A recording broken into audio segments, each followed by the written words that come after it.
Despite its critics, here's why I think Dragon Quest VI is a masterpiece. I'm going to break this down loosely into 3 parts: exploration, bosses, and at the end, I'll respond to the critics. Starting off with exploration, it's a very important part of what makes Dragon Quest games shine, and Dragon Quest VI is no exception. It has multiple worlds to explore as well as hidden rooms to find. Having a dream world to reflect the hopes of those in the real world was a very interesting premise, and I think it was handled really well. I also enjoyed the input from party members in each new area visited, especially Carver. If you ever played Dragon Quest VIII, Carver is everything Yangus could have been. But I digress. Exploring leads you to stronger enemies, and therefore gets harder until you level up some. Traveling by boat is where this is most noticeable, with sea enemies having a sharp increase in strength. Eventually, you can take the boat underwater, allowing for more locations to find, some right beneath places you've already visited. Of course, the enemies here are even stronger. Not only that, but underwater the map loses its markers. Still, the challenge only makes the unknown more alluring. Throughout the game, there are magical places mentioned by NPCs and in books, usually presumed to be myths. In particular, the Isle of Slimes is obsessed over by an entire town. However, the name is being used to swindle people out of their souls. You heard that right, Jamiris, a monster, lures slime fanatics to the Isle of Slimes and sacrifices them to gain strength. Clearly, the Isle of Slimes is not real. Or, that's what you might think. However, if the player explores enough, they can find Slimeopolis. Slimeopolis is a haven for slimes, some of which can only be explored by having exclusively slimes in the party. Exploring also gives you access to the Medford's Manor and Chateau des Sas, both locations requiring the player to collect specific items throughout the game in order to get rewards. Mini medals and bunny suits may seem useless elsewhere, but here they are everything. And now, before starting the bosses portion of this video, I want to go over Castle Graceskull. Getting to the castle requires use of both the boat and the flying carpet, but when you arrive you find it in ruins. Only by traveling to the dream world from a well beside the castle can you see it in its former glory. You learn the story of how the king summoned Nocturnus, destruction incarnate, as a last resort to save the world from evil. We enter the game as a powerful hero, only to be defeated and turned to stone by Murdaugh. Somehow revived and awakening in a new reality, Murdaugh is immediately set up as an unstoppable force.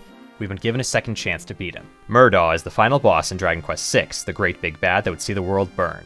Or at least he, and the intro to the game, would have you think so. Gathering up your party and besting Murdaugh is only the beginning, opening up the hero to a much worse truth. A final boss lurks in the shadows, and only after beating all his henchmen and growing as a party can you hope to defeat him. Despite being a lesser boss, the Scrimsley Terror stands out. An evil monster has been terrorizing Scrimsley, a small village, only it's no monster at all but a man. Amos, the village hero, has an illness that causes him to transform in the night. Only by journeying to a local mountain and gathering the seeds of reason can he be cured. But do we tell him the truth about what has been attacking, or allow him to remain ignorant? Moving on to the final boss, Mortimer, Lord of Evil, has been watching with amusement as you've worked your way up to battling him. After making your way through his castle, he finally appears before you. Having multiple phases is nothing new for Dragon Quest, but I do like how varied they are in style. The first phase has an old demon hovering with energy orbs that he sets ablaze and flings at you.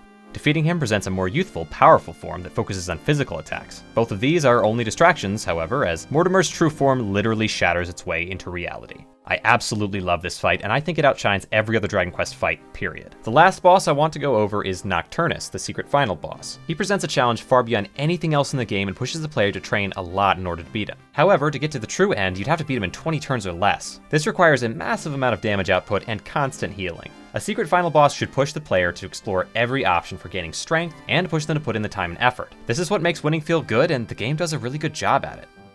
A YouTuber by the name of GC Positive has the best criticism for Dragon Quest VI that I've found. He points out that Dragon Quest IV and V had interesting puzzles, so why not 6? Because making you walk around more instead of think means weakening you before fighting the boss. The more dead ends and secret rooms, the weaker you'll be. This may help you learn vocations, but it does nothing for the pacing of the game. My only response to this would be that although there are some ways to get around this, you could use Padfoot with a thief skill or use holy water. The number of battles in the game is pretty huge. I won't say he's wrong here, only that I don't think it detracted much from my experience. That may not be an especially satisfying response, but I think it fits for much of the criticism of the game. There are things I love about this game, and for me, it is a masterpiece, but it can't be for everyone, and that is fine. But hey, at least be reasonable. Out of the DS Dragon Quest games, I'd say it's the worst of the bunch, and it just does not shine as brightly as 4, 5, and 9.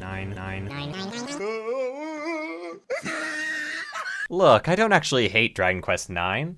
I hate Dragon Quest VIII. Okay, but what did you think of Dragon Quest VI, and would you want another video like this one? Let me know down in the comments, I'll be sure to respond, and thanks for watching. Bye now.